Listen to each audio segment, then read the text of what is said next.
Yeah, let's get to it. What you want to talk about? What I thought, because I mean, we were thinking of ideas for titles, but I think Hitchhiker's Guide to Hollywood. But I don't know, when you went to LA and we met, whether that was your first kind of. Were you really green at that point? Did you know much? Yeah.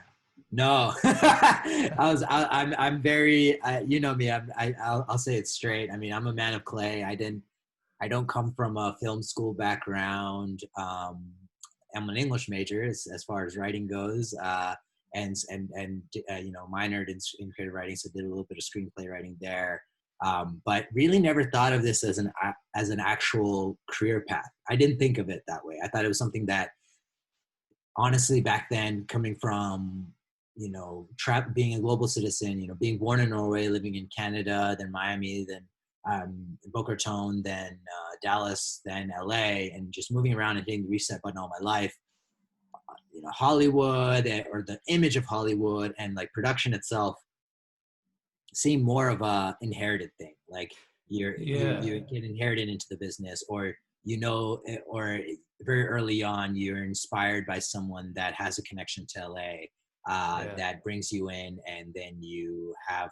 It's not like it's really too different than what we actually know, which is like it is about who you know, but what the perception was that it is something that is out of my hands until it is, that until it's brought upon my hands, or if my parents were creatives in that fashion, then it'd be easier to get into. That was the perception, especially in the brown community too. So did you think of yourself as a writer before then? So you knew writing was something you wanted to do? I wanted to, at that time, write novels. I wanted to write prose.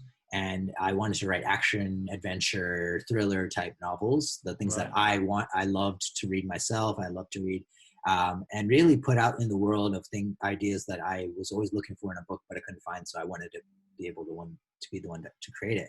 Yeah. And then with that, going into college, you start to realize like financial aspects of things. You start to realize like, money is always an issue. I don't care what people say.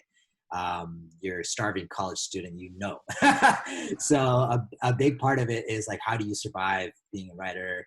And there's always the aspect, like, do you bartend, and there's that avenue, which is plausible and a lot of people do, or do you side project it with the thing that you're working on in your career?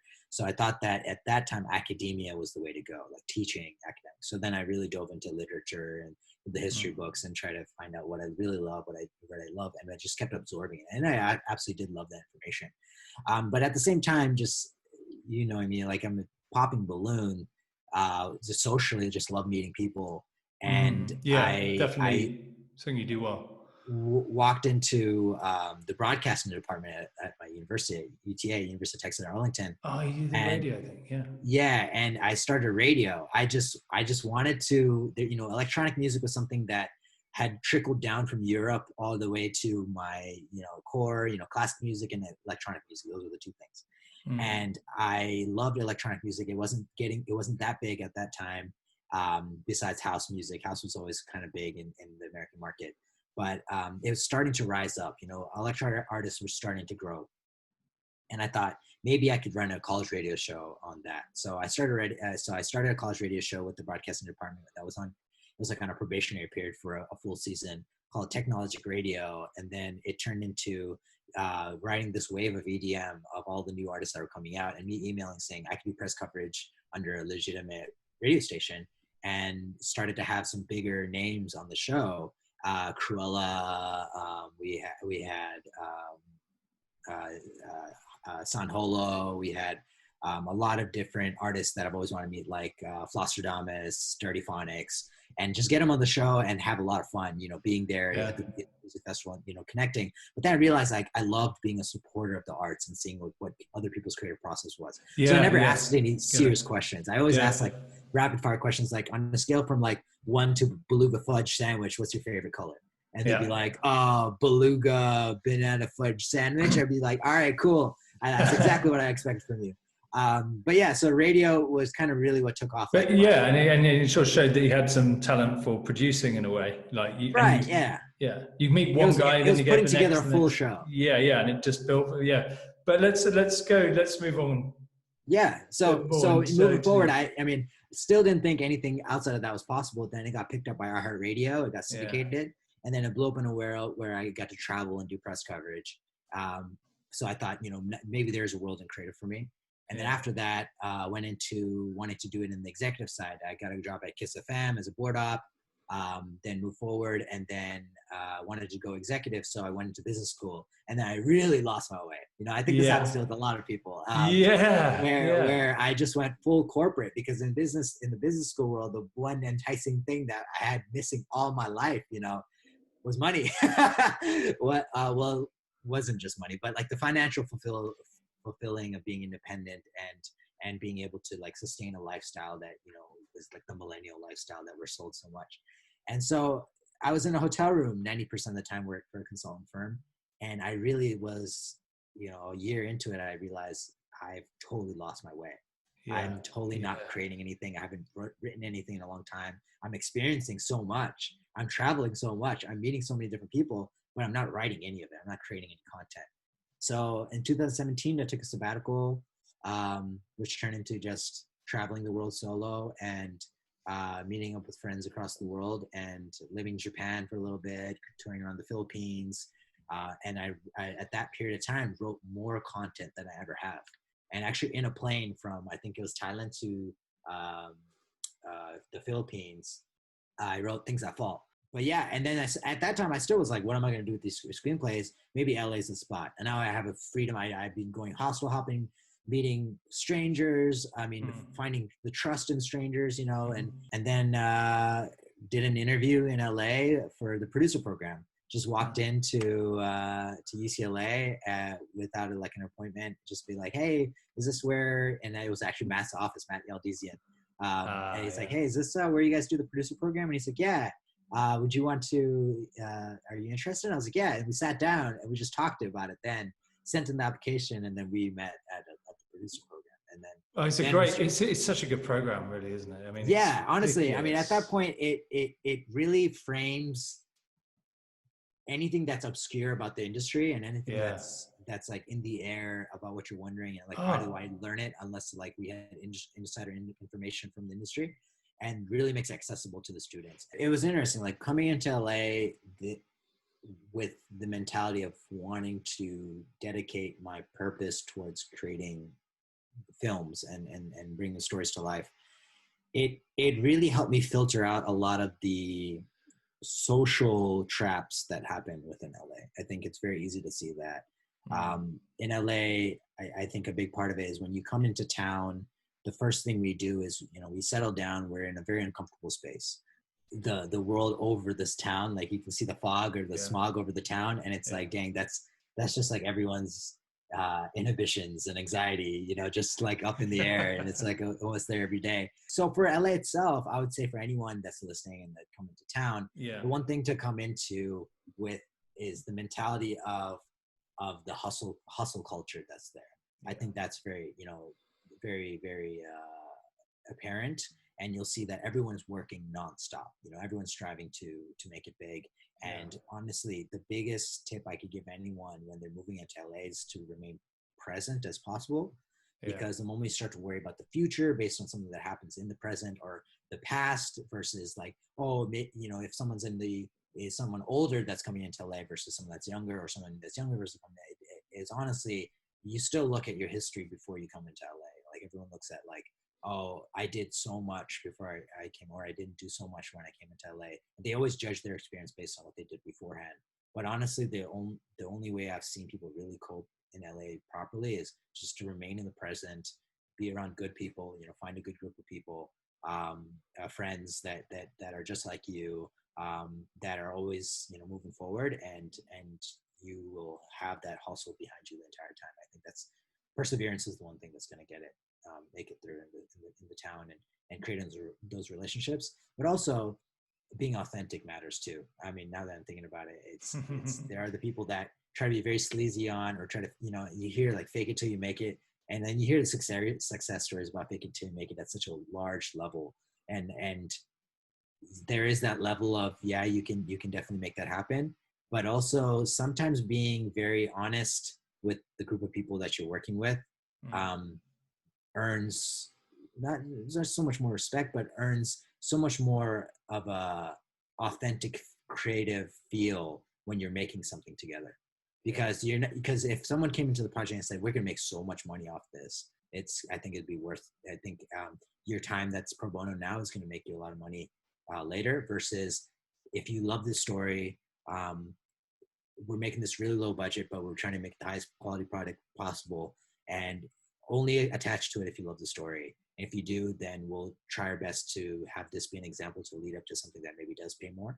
I find is more better. It has been a better experience overall. But yeah, man, I think that goes to show, like with the Oscar-winning movies, I think I checked it up, and like most of them are made for under 12 million. You know, and that's pretty small budget. Oscar-winning movies are generally made hard to, you know, a lot of the time they can't even get these scripts made because no one wants to touch them. And then they scrape together 12 mil or something, and then they win the Oscar. You know, you can make a film for 100 million. You know, it's not going to win anything. Yeah, I like the example that Robert McKee talks about in Story. He says that you can't play tennis without the net being there. Otherwise, you're just smashing a ball back and forth without like any balance or rules. So I mean, that he's talking about it in terms of fundamentals of writing. Like you got to learn the fundamentals before you start to break them, which I do agree. Right. Okay. So you're talking about writing now specifically. Yeah, specifically in writing, but at the same time in filmmaking, it's also similar. Where say you have a big budget film, like you got your $120 million one, like the road to get to $120 million as you earn your trust and success factor all the way up there, of course. And when you got a $120 million movie, you have this like expansive nature of being able to do so much. And if you're tapped onto a project, even more so. It's like, okay, now I can make my world as big as possible. But I can almost see like Moonlight, Whiplash quality type movies, right? That are being made. Like Moonlight, especially, I mean, Barry Jenkins is a master in terms of showing his influences, his personal voice into it. There are, especially in those lower tier budget movies, you are pressed against a wall. That's your net. You know, that's your net that's going to keep you from, you know, crushing. Because if you at that level, if you're making movies and you think about it at a lower budget level and you ignore the net, then you've sacrificed quality altogether. You know, you're not aiming for the highest standard product. But if you are trying to create a story and really make it as beautiful as possible and really put in your voice into it, you have to know where that net is. You have to know what corners you need to cut, how to stay within budget, how to not, you know, because this is your first stand or second stand or third stand or fourth stand, or how many stands it takes in the new world to make it. But you really have to play by the laws of your budget in order to make it work, but still create something amazing. And I think that little judo move that you have to do in order to make that work breeds amazing quality. You know, I think it breeds because at that point you're hanging on to your story because you haven't got all this other stuff that can keep people kind of happy, like say a Chris Nolan movie. Oh, they're walking backwards. Great. I am, you know, I'm not even thinking about the story anymore. Whereas if you're Barry Jenkins and you're making Moonlight, you know everything. You know, if I can tell this story, he could probably have done it with much less money. Then he knows if people are going to hear it. You know, it could be the same as a Parasite too, right? So Parasite, to me, when I saw it in the festival run, I literally saw the most perfect movie in my mind. So people can judge me on this, sir. But in my mind, one of the most perfect movies I've seen in a very long time. Wow, just in terms of story, the execution, just the perfect montage everything was amazing. I just thought, I was like, you can't deny this. And then surely enough, like in the Academy, he just kept going up there over and over and over again. It's like you can't deny a great work like that. Great moment, man. We have seen, I will give people the argument that we have seen many snubs in the Oscars that have deserved just as much credit and maybe the award by, you know, in the year that they ran. So it was good to see a change of pace there as well. So, definitely, man. Definitely. Wait, let's jump into so Things That Fall. You so you wrote that on the plane. You've done the producer program. You're in LA. You've got a few mates. You're kind of finding your way around. Yeah, I mean, okay. I mean, it really, okay. It's not a feature film; it's a short film. It, in my eyes, did really amazingly well. Right. I just tell me the process of getting the film made and your experience, and then what you've done sort of with the film. Yeah. Well, when we were in the producer program, a big part of it was as we were learning more, I started to realize I was like, maybe I should go back into the things that I've written and see what can be made. And at that time, I think you were there. I was just handing out scripts to everyone. Hey, can you read this? Can I get notes on this? Like, what do you think of these ideas? And things that fall seem to solidify well with more people than other works. So I mean, I think one is like, especially for writers that are trying to put things out there and bring them to life, um, curation is very important. I mean, do not be afraid of notes. Never Yeah, be afraid of notes. Like it's very helpful to ask the question not of the note itself, but why and where that note came from. I think that's a really cool thing that I've learned through this whole process. And it was that anytime someone would have a note, I would ask, is it this moment that made you feel like it should have been this ending, and is that the pain point there? And does that need to change a little bit, need to be tweaked because it's very ambiguous and it doesn't allow me to direct you along the story. It allows you to wish for other sequences or other yeah. scenes. So that was really helpful. And then I started to, once I felt like Things That Fall was the one I really wanted to send out to the world, the sending out to the world part is what no one had told me. And I had to discover on my own. And it was, how do I get this in front of eyes and producers and get someone to celebrate? Because a lot of the success stories that we see, that we emulate, that are totally fine, is like we see it landing in like some big producer's name and then it gets made, right? And then a Of lot of times course, yeah. in indie world, like we're not really the biggest fans. We love indie films, but we don't really know what's going on until we dive into the indie world and we're like part of it. And we're like, holy crap, this is like a whole nother world altogether. And when I was diving into the indie world itself, it was as a screenwriter and not a director or producer. So it was trying to see like what are screenwriting competitions and film festivals like, and what are the results. And what I learned was that submitting in the script, Things That Fall, to many different film festivals, I got to get notes back in the beginning, reviews of what the analysts were thinking, what their interpretations were, and slowly I was starting to see like pretty good reception, and was very fortunate to find it land in the Holly Shorts screenplay competition, which was in town. That's right. So you put your script out there. Right. Saying, I love this script and I know it's going to be great. I'm going to go and make it. You kind of gave it a bit of a test run by putting it out there. Let people tear it apart. Let people look at it, and maybe it's like a hook to maybe find someone who can produce it with you. Right. It's like F1. Like it's like the qualifying lap is what that is. Like you got to get, if your script is a vehicle, you got to let it do a lap or two to see how if you're going to be first place when you start to make it, or if you're going to be climbing uphill. And I've never been in a position where I felt like I've landed first place anywhere. You seem to take quite a methodical approach. Maybe it comes from your business background. Maybe, because yeah. Because you're like, I'm going to just test this, rather than It's like a scientific method of screenwriting, yeah. which I'm sure writers hate to hear. But but along the way, you're meeting people. You're going to you're finding out about these events, and that in a way is what it's all about as well, right? Because if you didn't do that, if you just hid away in your own little room, and you would have, it kind of opens up this world by sending it out there, right? Yeah, I mean, I've seen a lot of people do it really well too, with their angles that they take. I mean, there's no one way to skin a cat, is what you keep hearing in this town. But a big part is my method was, if I can get strangers to like it, then maybe I can get strangers to watch it.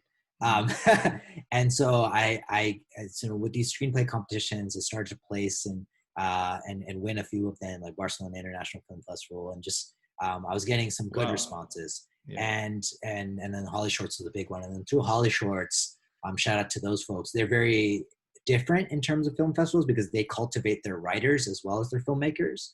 And so during Holly Shorts, they hold a lot of seminars for their filmmakers to meet like people that you wouldn't usually have access to, like Anthony Russo of like the Avengers, Endgame, and to talk to them and stuff, or the narrative directors of like Blizzard. How do you write for video games? Like they're really good at cultivating those filmmakers. Yeah, that's a great thing about LA as well, because these things, it's crazy who they can just bring in. Oh, so and Yeah, so's it's popping just them in. walking out of work and going to Yeah, do a yeah, seminar. That's really yeah, cool. exactly. And Holly Shorts is an internationally, like everyone from around the world applies to them. Like it sends an application, it sends a submission. Application makes it sound like a job. The submission, mainly because it's such a great festival, but also Yeah. people from around the world actually physically fly out and go there and to meet other, like all of my global, not all, a lot of my global networking was done at Holly Shorts, because a lot of people flew into Holly Shorts to meet at Tell the me about seminar. Holly Shorts. It's monthly, bi-monthly. What is it? Yeah, so there's two types. So Holly Shorts itself is a full organization. They have the yearly annual big festival. Yeah. They host a screenplay competition that's really, really great, and a really good shorts platform to present your short film, not only towards other filmmakers and then other producers that are in town that go and watch it, but also you get to be screened at the Chinese Theater on Sunset Boulevard. Yeah. So it's kind of like a big leap into seeing your film on the biggest screen that you would ever think you could watch it at. Yeah. So it's a really cool boost for anyone's platform when you get in there. But what I was saying is like they cultivate, they grow their filmmakers, but the difference with them was they invited the writers to all the same seminars. Yeah, important. So the writer's badge usually I've seen in festivals, writer, you get access to this and this and this. I'm sure you get access to seminars as well, but Holly Shorts actively invited the writers to go to the seminars that are directed towards the filmmakers. So in one day, you can start to understand what it's like to make your own film, or be in the shoes of those that just took the step to make their short film as well. And that's when I had the chance to really go to every single seminar I tried to go to, network with filmmakers, ask them about the camera shots, the angles, the things that they like to do, so their favorite movies. They really just start interviewing everyone like I used to do back in the day, and just ask them. Yeah, being curious and getting out there, asking them about their stuff. I mean, I'm going to this film festival on Saturday, and I can't wait just to meet other filmmakers and just sort of. Oh, I'm so jealous. Sorry, but it's like outdoors. It's probably going to be raining, so who knows? I would stand out in the rain, no problem. I miss the film festival circuit so much because now it's all virtual, and I've seen a lot of people cope. Like Holly Shorts actually, so like you said, they have a monthly one. So Holly Shorts has a monthly screening as well, and they just recently started to do virtual screenings, and they invited things that fall back into it to screen, and I got to see how they operate there. And they do like a Q&A where all the filmmakers are together, and there is that level of camaraderie there that they maintained, which I think people should really start to be hopeful for the future. What was the kind of feedback on your script, not just from Holly Shorts, but in general? Was it like, it needs a bit of work, or what was the response back? Was pretty positive. It was pretty much like, I can't wait to see it. Can't wait to see it on screen. Those are, because it had this universal tone. Just to give us the synopsis, give us the it's about a kid named Alex in college who is haunted by auditory hallucinations of schizophrenia, who meets a girl and connects with a classmate who's deaf in a library, and he makes a lot of noise to get her attention. So it's just a very simple, meet cute a world between the deaf community and the hearing voices community, and bridging the gap in a form of cross disability solidarity that was very personal at that time and still is for me, but also was supported by mental health organizations and the deaf and hard of hearing community in making this happen. So it was just a very hard, I dove into a very heavy subject for but maybe that was the fuel that got it done, right? Because like we were saying earlier, you need that something inside you to get it done, and I think that was probably driving you to get it done. I didn't realize I thought it was something you just literally pulled out of nowhere, but obviously it has something very meaningful to you personally. Yeah. No, I had an uncle that dealt with auditory hallucinations himself, and I just wanted to recognize and show that there are challenges that everyone faces that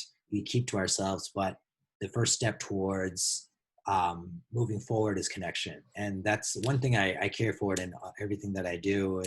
I don't want people to just escape the theater when they watch my work. I want them to reflect off what they see and hopefully take away something to change for themselves and the better. But right, yeah, that's what the whole purpose of it. It's not the kind of short film that you'd expect someone who's just never done any filmmaking before to come up with. Maybe it's because you're a writer, but it definitely looks like a very accomplished sort of person with experience and knows how to work with other people's emotions and thoughts. And so, I mean, thanks. yeah. I mean, it's definitely got something of a kind of different level to it, really. Like, thanks. I mean, a big part of it is just taking some of my, is really like having a good, authentic purpose. I think is the biggest thing, because you don't want to be disingenuous to the things you're representing on screen. And a big part of that is maintaining that voice for everyone involved. So auditory hallucinations, we worked with the National Empowerment Center and learned about their research and what they've done with people that dealt with auditory hallucinations, and then got to see interviews with folks that dealt with auditory hallucinations. So when we recorded them in voiceover, we caught the exact type of voices that they would experience in that type of scenario. Yeah, the sound was really good. Yeah, you got the sound and the camera angles are really good. And I remember when I was doing my short film, I spoke to you about your storyboarding, and then you told me how crazy you went with the storyboarding, and then I went drew it crazy all with storyboarding. The crazy thing is, I went so crazy with it, I don't think the DP even looked at it. But I know, but it's you really, every detail you mapped out. Yeah, I guess, like you said, the methodological approach was the most results oriented way to do it. But at the same time, I always say, and I say to this day to everyone I work with, always have empathy in the process. Yeah. And the people you work with, they what they do is an art form, right? If you're an AD, it's an art form. If you're a DP, it's an art form. If you're a gaffer, it's an art form. If you're a line producer, it's an art form. And if I respect their art and I know that they're putting in the best of their work into it, I will be able to utilize the best of their work in this full collaboration of the story. And a big part of that, exactly. And a big part of that is just to start the conversation. Everyone has a different way of communicating. And for the DP, I wanted to communicate with storyboards to kind of show this is the vision is, let's talk about moving this around and chopping it up and erasing it and doing things up and like changing the shot list. And then for example, the financiers, a lot of people, they talk to the financiers and maybe they just let the financiers see the product after it's finished. Yeah. But I wanted to, because seeing the consulting world and seeing how much projects are based on with the financiers and the sponsor of the project, how much impact they actually have. Yeah, of course. I approached it maybe with misdirection that the financiers were, but now in my personal belief, I don't believe it's misdirection. I truly do believe that the financiers are collaborators in the project just as much as everyone else. And so I kept them updated with reports and charts in Excel about how the production is going every step of the way through. Yeah. And even that being a planned out process, just because I wanted to show them we're staying on budget, we're making the story come to life at the highest quality, and we're the way that we're cutting corners are, they're coming from great examples we saw in like featurettes of other films and other inspirations that we've seen, and just trying to make sure that the team is working together as efficiently as possible. So that was the purpose of it. I didn't want to make anything sloppy in the beginning and then have that as the standard in the beginning, but to have a standard that we can strive for to improve even further than we had going forward, that was the goal. So how come, I mean, this wasn't a film that you got a camera, got a couple of mates and went out. This was a proper full crew, everything. Yeah. You had finances. I mean, you went the full yeah, the 9 yards. Yeah. No, it was good. I mean, I didn't think at that time, I didn't think about doing it at a super lower production level. I Yeah. just budget level, not production level. That's a mistake. You can always do a high production level at a lower budget. You That's always can, okay. yeah. Yeah. Yeah. But at a lower budget level, I never was thinking about doing it as minimally as possible. With the producers that I had on board, the encouragement that everyone had for the story, I wanted to do it justice for the entire team, and the team Yeah. wanted to do it justice for the entire team, Of for the course, yeah. entire body of work. And so we ramped up towards getting, going through the best DPs that we could find, the best actors that we could find, and luckily landed some amazing actors. And Yeah, amazing you did. crew. Yeah. And one thing we really fought for, especially when things were in question, and our team, really, I'm super proud of them to this day. We fought for more than anything else was representation on screen. It's something that, coming from a diverse background myself, and seeing how things are on screen and how it used to be, representation to me was very important, something I wanted to establish. But there's always this misconception that people think that they'll be able to make a difference in representation and diversity when they have a platform or a name established in the industry. So do whatever it takes to get to that level and then do it. But I think that maybe that's a bit like saying, like stockbrokers, like once I've made $1 billion, then I'll start giving to charity. Right. Exactly. That's exactly it. Yeah. And I'm so happy you said that. That's exactly it. Like that I hated that mentality. I was like, why not do it from the very beginning?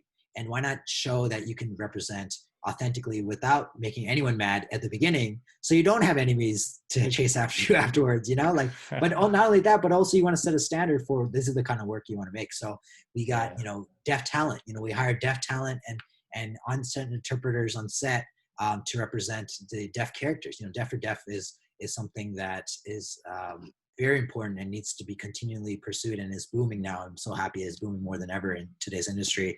And then for the auditory hallucinations aspect of it, having the mental health organizations involved in the production creative process. I know people cringe at hearing that because they're like, I don't want my creative process to be skewed because the story is the most important thing. But I look at it as if you are more authentic to the story with the community involved, then right from the get-go that you are doing this aspect with a hint of awareness, with a hint of letting people learn from your project. When you watch A Beautiful Mind, yes, it's at the level of Ron Howard and stuff, but when you watch A Beautiful Mind, you learn. You're learning, and we always reference from movies, and movies are such a culture creator in how we act today. The knowledge that we know, the documentaries that we watch, the fictional aspects that we watch. We're like, oh yeah, didn't talk about split personalities, and I saw like 7 different characters. I mean, out of one person. That's got to be based on a true story, right? Those kind of questions come from when work feels like it's coming from an authentic place. And it's not always from an authentic place, but making the effort, I think, makes a big difference. And I'm so it's got to come from somewhere, right? Yeah. And I mean, I think you get sort of recycled stuff now, especially with like Netflix recycling, bringing out a new Scream film, and you kind of think, where's this coming from? And but for the audience to really connect with it, then it needs to come. Someone's got to feel it at some point, and for the audience to feel anything. And ultimately, that's what's happening, right? I mean, you want the audience to feel something. When the film finally got to where it did, and then when you wrote it on the plane, how different was the movie? Or I mean, what was the expectations, everything when it was finally made? What did you feel? The journey? It's interesting. I mean, I was very open towards collaboration from the very get-go, mainly because I don't know, I didn't come from I don't want to throw the film school under the bus or anything like that. I just didn't believe that I could make a film until I made the film. That was the bottom line, right? Yeah. So for me, I always thought of it as it takes a vision, but then the team, I will take any ideas in to collaborate and form this into what it needs to be as authentically made as possible and come out into the world as a beautiful product and a beautiful film. And so when I wrote it, I never expected it to come out in that manner. I just wanted to make it the most amazing bit of writing I could at that time. Yeah. And then when people started to give notes, I was very open towards changing many things. And because I was very open towards changing many things, the film came out a lot differently, especially Yeah. the ending, and a lot more based in reality than what it started out. In the beginning, it started off with a bit of magic. There's books falling from the shelves on their own. It was more on the more animated sense of bringing something to life in the live action world. And then by the end of the shooting, and by the time we were done, they say a script is rewritten many times through the process. You know, many times while you're writing, many times while you're shooting, and then many times while you're editing. So by the time the edit was done and we had our final cut, the film was more based in reality and made sense and actually logically added up versus what it started off with, where you just feel magic in the beginning and at the end, and then you just say, well, you chalk it up to, well, that's just a magical short film. And by the end of it, we had the goal was to retain as much magic as possible and still make it logical and represent the communities involved properly, and that's why things have all ended up like that. So, and once the film's made and everything, did this kind of gave you could go to the festivals, you meet more people, you become a bit more ingrained in the LA world? Did you feel a bit more like you're growing up a bit in LA now, and now you've made a bit of a mark, and like at least a start? Yeah, I'd say a big part of it is what happens once the film is ready to be released, because that, a lot of people, they make it and then they work on the next one. I wanted to do the hard work that everyone put into it. We wanted to make sure that we did it justice, right? Yeah. So hitting the film festival circuit really heavily was a big priority, and landing somewhere, in the beginning where you don't have a single selection and you're wondering where are we going to premiere. That's very nerve-wracking, and the team in every filmmaking can attest. It's very much like, dang, where's this going to land? What's our next move? What's next? So it's very like a gray matter area. Like people don't really know what's going to happen. But then after the first premiere, people are like, oh, now we can have like a kumbaya. Everyone can come together in person and celebrate a film. And that was at LA Shorts, which is an Oscar qualifying film festival in LA. And then after LA Shorts, we went to Holly Shorts. And then it's weird because it's hard to envision what momentum kind of looks like. But momentum to us was starting to look like, after every single time we participated in a film festival, we really put it out there in social media, really participated with the fans, talked about the experience. We didn't try to be like we were hot shots or anything like that. We talked about the experience, who we met, the amazing other collaborators, the other films. Yeah, just the other films that we really loved. You mentioned earlier on the hustle, and it's like you can't avoid the hustle. If you avoid the hustle, you just made a film and no one's ever going to watch it, really. So right. You need to get in there. Especially for the filmmaker, the creator themselves, and the team involved, the producing team. Yeah. To me, I come from a background of, respect means everything in the Bengali world, right? And to not be able to put in the work and the hustle and sacrifice the hours after the movie's made to put it out into the world in some way or form, to me felt like a level of disrespect towards the people that had dedicated their time into it. I didn't want to do that and nor do I want to ever do that to anyone that works on my stuff.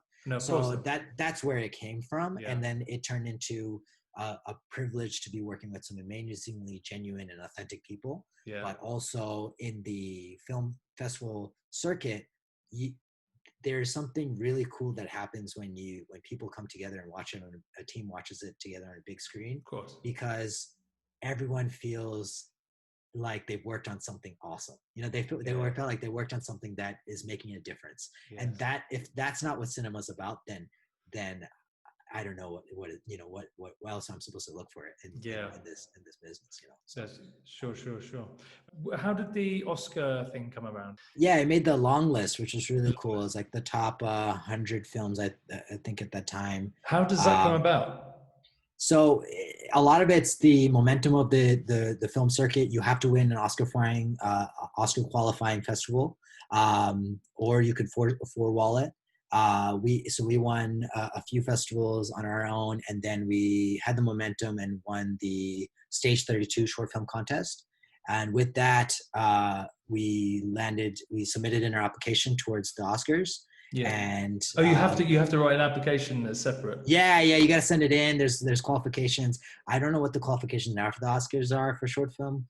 With this world being a certain way, I'm sure they'll just return back to the way it was, or with small minor adjustments. But in our sense, yeah, we sent in that application with the film, the file itself, like cool key points about what happened in the film festival circuit, who we met, what kind of differences we made, where we've landed, and then got a letter back saying that we qualified for the long list and we were an official selection for the 92nd Academy Awards. And then we were not prepared for how much work it takes to do an Oscar run. A lot of people plan for it, but again, this was first time, and a lot of learning in that process. And it was really good because now I feel like now I know more than ever what it would take to go into it. Guns firing and everything. Yeah. But it was a very learned process, and met in the process of the Oscar campaign and just meeting other Academy members and going to like the Student Academy Awards and meeting more filmmakers. That level of networking was really cool, just to connect with folks that you can pick their brain on in terms of what kind of films do you like? What kind of films do you think will make a difference in the next environment or in the next generation? Yeah. And do you think there's in the difference I'm trying to make, it's something that I should continue to pursue? And of course, I don't take it with full authority and be like, oh yeah, that's it. They said I shouldn't pursue this anymore. I'm done. But it's also a way of kind of picking someone's brain and being like, is this new story I'm working on, will it work? And, always thinking ahead. So that was a really cool process. And also was enough to allow us, in the short film world to land a distribution deal with Shorts TV. And so we recently just signed that, and we're on cable now. So that's fun. Congrats. So to watch the film, how can we watch the film now? Yeah, so if you go on any of the cable outlets for Shorts.tv, you can catch it airing through now until however long you can't stream it? Right now, we can't stream it because Shorts.tv has it on their cable channels. They're exclusive. No, they're non-exclusives, but we're trying to find the right home for streaming. We're concentrating on just. So this is something you're still working on, work in progress. Oh, always. Yeah. I mean, distribution's a whole nother game in terms of just trying to getting things out there. A lot of people just like to upload to YouTube. I think that's always a smart move too. We're just trying to play the cards with what we get it up on YouTube, get people commenting on it, and get those million views, and then No, I mean that's always a route. I mean, there's nothing wrong with that. In fact, I've thought of that many times. This last short film, thinking about how to do get like properly. The Vimeo staff pick. Right. Every film has a different best way to release it to the world. Yeah. This one took a more formal traditional route from the very beginning, from production all the way to more traditional route. So we're just trying to interesting emulate the distribution. Because then when you do it again, you've already done it, and that's really well put, man. Like saying it's traditional, you've just followed that traditional route, and it's great. It really, we're just also using it as like a platform to launch the feature also. So it's like So for now LA, you got this film made. What's next? Next steps. So things that fall, we're working on a feature right now. Getting, in terms of development is just getting the right people on board, the right people to sign off on the script in terms of representation. I'm taking representation even earlier in the process than I did before.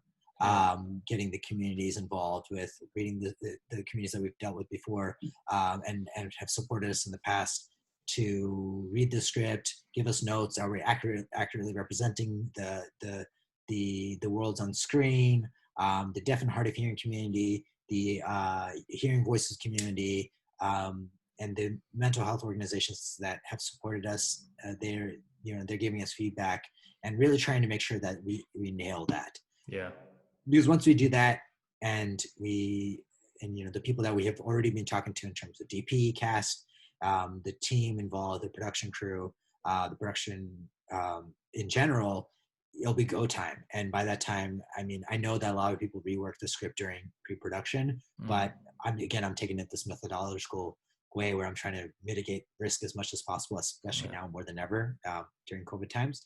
So we're just trying to make sure that we cover as many of the bases as possible before we go out into the world and insurance companies can say yes. But it's a beautiful story, you know, coming from that plane ride that year, taking off after the corporate sort of part of your life, right, to now, man. So yeah, no, congrats on it all. Done very well. And I can imagine some people might, because I think people who haven't done the whole LA thing, or I mean, there's so many things about short films, how to make a short film and all that stuff. It's not really about that. It's more about like actually you found a way that really worked, and and you kind of smashed it. You didn't like half-ass it, which that's the cool thing. Yeah, thanks, man. You really went. No, I mean, I would say advice to like filmmakers that are listening to this. I mean, no matter where you are in the world, a big part of it is that I learned in the beginning. I used to think that, and Richard Raymond, kind of a friend of my mentor, a friend of mine, told me about this too. Is that I used to think it was only about the story, right? It is about the story. I think films are very heavily about the story, but it is also about the person telling the story. And that's very important, because when people attach to, I used to go, I mean, I still do. I say, if you think the story is amazing, I'd love to have you involved and collaborate, right? That was a great way to be like, only join if you think the script is good, and nothing else. Use that as a starting point. Then I started to realize that a big part is when people understand that the people behind the project are equally as good in terms of bringing that story to life. They're passionate about it. They're not just trying to churn and burn. They're not just trying to create something and then sell it afterwards. When it's equally about the people and the authenticity behind the story itself, then I think that's what makes an attractive product or an attractive project. That's true. Yeah. So no matter where you are in the world, I think a big part of it is that the more personal, the more fresh, and the more creative, as we learned, with the whole Parasite deal, we have more than ever a great testament to what happens when your voice is as authentic as possible. And that's one thing I think people, especially I, will continue to try to do so in terms of pursuing that type of mentality. So that's an amazing story, and one that I kind of think a lot of people will be able to take a lot from. You've done a hell of a lot in a very short space of time, and I think it will be very interesting to see what you go on to do next. Thanks. Yeah, so thanks very much, man, for the time. Thank you, Nico, and you as well. You're soaring as well. Look at you putting filmmakers together and having us talk cinema for the world. That's awesome. Yeah, right. Dude, no. Okay.